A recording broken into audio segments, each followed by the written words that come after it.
Welcome back to the movie recap. Today's movie will be a 2021 Indian biographical historical drama film titled Sardar Udham. Sit back, relax and enjoy the video. The movie begins in 1931 in India with the release of Udham, the protagonist. As he's staying in a guest house, he finds out that all of his Hindustan Socialist Republican Association, HSRA, comrades are either in prison or dead. He plans to head for London but is cautioned that someone is tailing him. A week after, the man who was supposed to be tailing Udham finally reports to the Rawalpindi police station to inform them of his disappearance. However, the British government finds out soon after that Udham has applied for a new passport to England. It matches his description, but it's issued under a different name. In 1933, Udham arrived in Russia before ultimately reaching London by ship. Udham walks into a restaurant where he shows a piece of paper with the restaurant's name. The man he approaches shakes his head and informs him that whoever he's looking for may be in the Sikh temple instead. As he leaves, someone else catches up to him and takes him to a meeting of HSRA sympathizers based in London. They offer their help and ask about his plans. They advise him to change his name and lie low in the meantime. 6 years later, Udham enters Caxton Hall. O'Dwyer, a former lieutenant governor of Punjab, is giving his speech about his time in Punjab, and how he had prevented a significant uprising. He's greeted by thunderous applause from the audience as he finishes. Udham walks up to him, calls him by his name, and then shoots him repeatedly. He also turns his gun at the group sitting on the stage consisting of the Secretary of State for India and former governors of Punjab and Bombay. The police run towards Udham, and he's arrested immediately. The aftermath is massive, with the British government and many of its citizens angered by the public execution. The British government promises not to tolerate what it deems an act of terrorism or any movement against the British Empire. The London-based HSRA sympathizers worry that Udham would name them. But they also can't help but admire him for doing what he said he would do. Udham is beaten by the police as they demand that he give up his name and the organization he works for and explains why he did it. But he refuses to talk. So they raid his home, coming across multiple passports, notes, and newspaper clippings. They quickly connected the dot that he was the man they'd been waiting for, realizing that Udham had taken his time. Naturally, this breeds distrust against Indian men, and the police bring in dozens, believing they have some kind of connection with Udham. The police discover that Udham is an orphan and that his parents died when he was young. He grew up in an orphanage with his brother. They also find that he has entered London undetected several times since 1933 under different names. He took many odd jobs, most noticeably as a local stationery peddler. He was under the British police's watch 9 years after he left prison, but since he had been quiet, they had forgotten about him.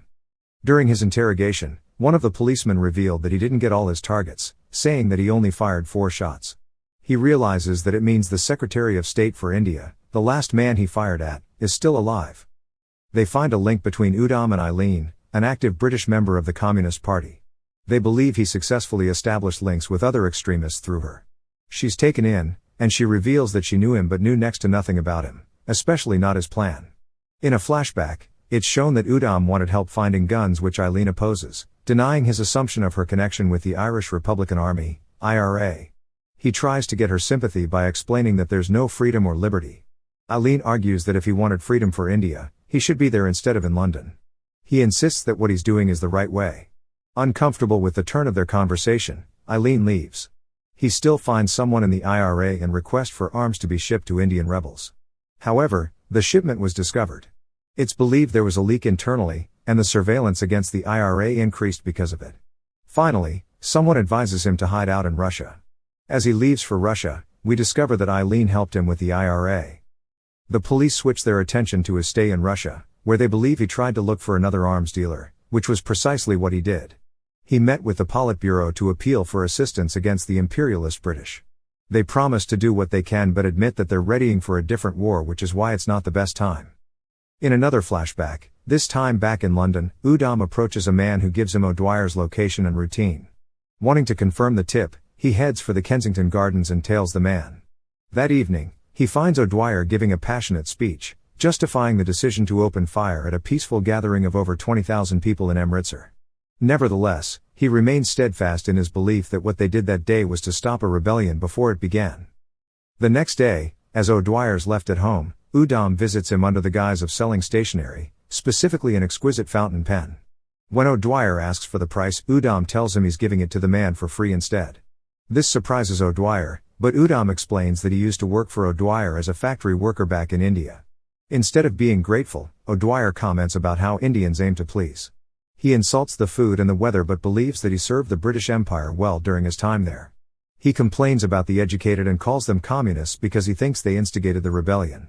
Offended, Udham argues that he's educated, which O'Dwyer denies since he seems rational. In present times, Detective Inspector Swain, the investigator on Udham's case, confronts him about his connection with the defunct HSRA. He threatens that he'll receive the same fate as Bhagat, an Indian revolutionist and Udham's idol.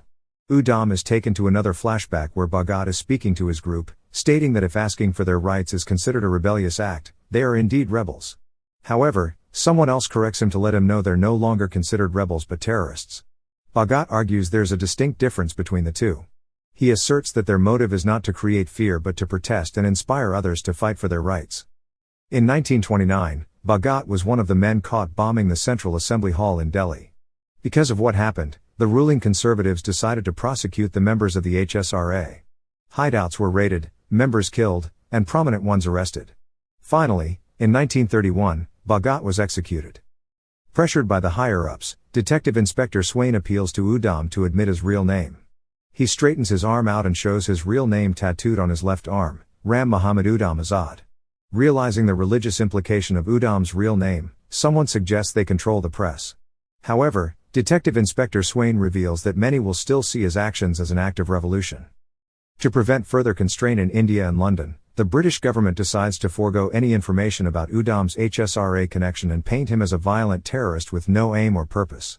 The British police, led by Detective Inspector Swain, try to look for shreds of evidence to put Udham's name in a bad light so they can continue their claim that he's a criminal. Udham finally meets his lawyer, Hutchison. He greets Udham in India and informs the man that he was born in Kanpur. Udham mocks his law degree and points out that when a country punishes a person, the law is quoted, but if a government commits a crime against another, would it still be considered a crime under the law? Hutchison calls for Udham's cooperation if he wants the man to defend him. Hutchison asks Udham when he planned the assassination, and he remembers the time he approached O'Dwyer for a job. The man takes him on as a servant. One evening, O'Dwyer asks Udham where he was on the day of the Amritsar massacre and then remembers that Udham mentioned he was working in the factory on the railway. As Udham leaves, O'Dwyer announces that he believes those killed deserve it, accusing them of instigating a rebellion. The older man asks Udham if he is willing to kill a few for the safety of the majority, to which the younger man agrees. O'Dwyer tells him that means he agrees with him. The mutiny was inevitable during those days, so the fear they struck that day deterred what would have been a major disaster. That was the night Udham realized how evil O'Dwyer was. The man didn't feel any remorse for what they did. He left his job with O'Dwyer immediately, otherwise, he would have killed the man for a different reason which wouldn't be deemed a revolutionary act. When Prime Minister Chamberlain announced the war against Germany, Udham was frustrated, especially after he saw his boss giving a co-worker an earful. He orders his co-workers to stop working, calling their work slavery and saying they're being ruled by fear in London and back in India. He tells them they deserve to be treated like humans and equals.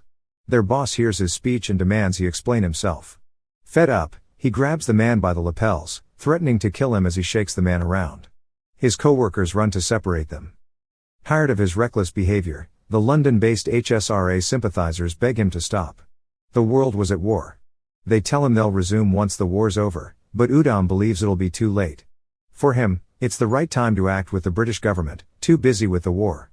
They disagree that it has to start in London when they're trying to force the British out of India.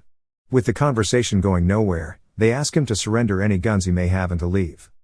After seeing the flyer regarding the meeting of the East India Association and Royal Central Asian Society in Caxton Hall, Udham buys another gun. He is determined that O'Dwyer will die there. Back to the present, he tells Hutchison that he waited for 21 years to do what he did and asks if the murder will be considered a protest or a protest considered murder by British law. On the day of his trial, Udham argues with the prosecution and the judge. The judge asks him what he pleads, and Udham tells him, he is not guilty. He denounces the British Empire, calling it a trading company that has become an imperialistic power that rules illegally and forcefully. The prosecution suggests they proceed with sentencing, which Hutchison opposes since the defense has not yet spoken. Instead, he demands a just trial. But the court is shown to be biased and charged Udham before the trial even started.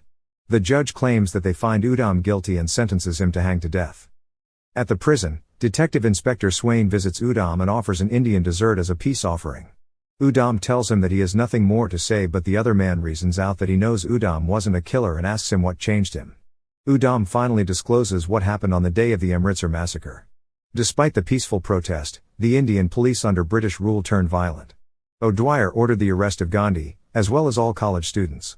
He also leaves instructions to isolate Punjab and destroy any publications until further notice. Finally, he calls for General Dyer's appointment. O'Dwyer calls and claims that Amritsar is in the hands of the rebels and calls for General Dyer to act accordingly. O'Dwyer suggests that punishment is not necessarily a deterrent and continues that if it is practical, it creates a fear of punishment. He calls for an example. On April 13, 1919, General Dyer authorized his men to open fire on a crowd of peaceful protesters made up of men, women, and children. Udham was supposed to be at that gathering with his girlfriend but was exceptionally late. A friend of his, who was mortally wounded, comes home, which wakes him up.